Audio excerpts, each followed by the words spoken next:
Can boundaries actually be a gift? Hi, I'm Amy. I'm a certified Christian life coach. I specialize in relationship recovery and resilience. And I want to share something with you that's a little personal today about boundaries. I grew up in an environment where boundaries were not allowed. So saying no wasn't an option. It was seen as disrespect, rejection, and selfishness. And I learned from an early age that I was expected to be a good girl. And in order to be good, I had to give access to anyone who wanted it, even if it hurt me. Now, that way of living created so much turmoil inside me because I was always betraying myself. Betraying myself for the sake of keeping peace and making others happy in order to be loved and accepted, or so I thought. But the problem with never being allowed to say no is that you eventually lose sight of who you are. You lose the ability to discern right from wrong, safe from unsafe. Without a no, you can't have a real yes. You end up carrying everyone else's needs while silencing your own. You may even think that you're not worthy of having needs, and over time, that leads to resentment, burnout, and even broken relationships. The cost of not having a no is extremely high. It steals joy, it erodes trust, and it leaves you disconnected from yourself and unable to be in true, authentic relationship.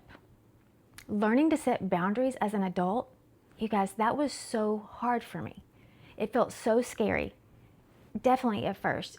Every time I said no, I felt selfish, guilty, and afraid of disappointing and even losing people. But what I began to realize something, and it was so powerful. Boundaries don't push the right people away. They actually create a pathway for deeper and healthier connection. So boundaries are an invitation to be in relationship.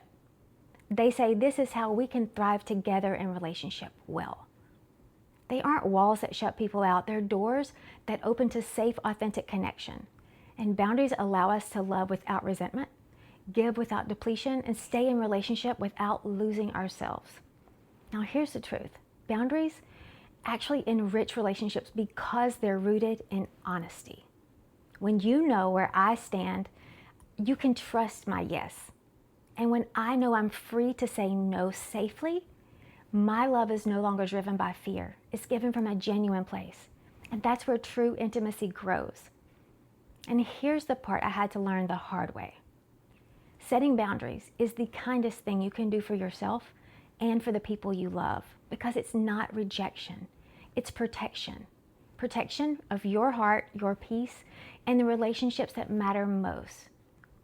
And listen closely to this, because as parents, it's just as important to allow our kids to have a no. A respectful no carries weight and protection. It teaches them that their voice matters, their body matters, and their choices matter. If your children grow up knowing that they can safely say no, they also grow up knowing that their yes is powerful, trustworthy, and wholehearted. So are boundaries a gift? Yes, to yourself and others. If this is stirring something in you, I'd like to walk with you through it.